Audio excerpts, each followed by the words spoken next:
ಖಂಡಿತ ಆಗಬೇಕು ಸರ್. ಇದು ಏನಾದರೂ ಅಪರಾಧ ಅವರು ಇದನ್ನು ಮಾಡಿರೋದು ನನಗೆ ನಾ ಹೇಳಿದ್ನಲ್ಲ, ಅಪ್ಡೇಟ್ ಇಲ್ಲ, ನಾನು ನೋಡಿಲ್ಲ. ಇದನ್ನು ಪೂರ್ತಿ ನೋಡಿದ್ರೆ ನಾನು ಇದನ್ನ ಧಿಕ್ಕಾರ ಈಗಲೂ ಮಾಡ್ತೀನಿ. ದರ್ಶನ್ ಅವ್ರೇನಾದರೂ ಕರೆಸ್ಕೊಂಡು ಹೊಡೀರಿ ಅಂತನಾದರೂ ಹೇಳಿದರೆ ಅಥವಾ ಅವ್ರು ಇದರಲ್ಲಿ ಮಾಡಿದರೆ ಹೊಡೀರಿ ಅಂತ ಹೇಳಿದ್ರು ಸಾಕು ಸರ್, ಅವ್ರಿಗೆ ಶಿಕ್ಷೆ ಆಗಲೇಬೇಕಿದು. ಇದು ತುಂಬ ತಪ್ಪು, ಇದು ಆಗಲೇಬಾರ್ದು. ಅವ್ರಿಗೆ ಯಾವ ಹಕ್ಕಿದೆ ಸರ್ ಒಂದು ಪ್ರಾಣ ತೆಗೆಯೋಕ್ಕೆ? ದರ್ಶನ್ ಆಗಿರ್ಬೋದು ಅಥವಾ ಇನ್ಯಾರೇ ಆಗಿರ್ಬೋದು, ನಾವಾಗಿರ್ಬೋದು ನೀವಾಗಿರ್ಬೋದು ಸರ್, ಯಾರಿಗೂ ಒಂದು ಪ್ರಾಣ ತೆಗೆಯೋ ಹಕ್ಕಿಲ್ಲ. ಅವ್ರಿಗೆ ಶಿಕ್ಷೆ ಆಗಲೇಬೇಕು.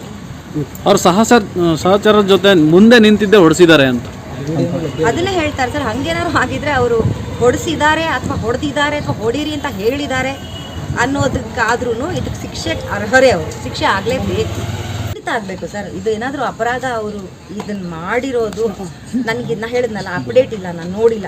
ಇದನ್ನು ಪೂರ್ತಿ ನೋಡಿದ್ರೆ ನಾನು ಇದನ್ನ ಧಿಕ್ಕಾರ ಈಗಲೂ ಮಾಡ್ತೀನಿ. ದರ್ಶನ್ ಅವ್ರೇನಾದರೂ ಕರೆಸ್ಕೊಂಡು ಹೊಡೀರಿ ಅಂತನಾದರೂ ಹೇಳಿದರೆ ಅಥವಾ ಅವ್ರು ಇದರಲ್ಲಿ ಮಾಡಿದರೆ ಹೊಡೀರಿ ಅಂತ ಹೇಳಿದ್ರು ಸಾಕು ಸರ್, ಅವ್ರಿಗೆ ಶಿಕ್ಷೆ ಆಗಲೇಬೇಕಿದು.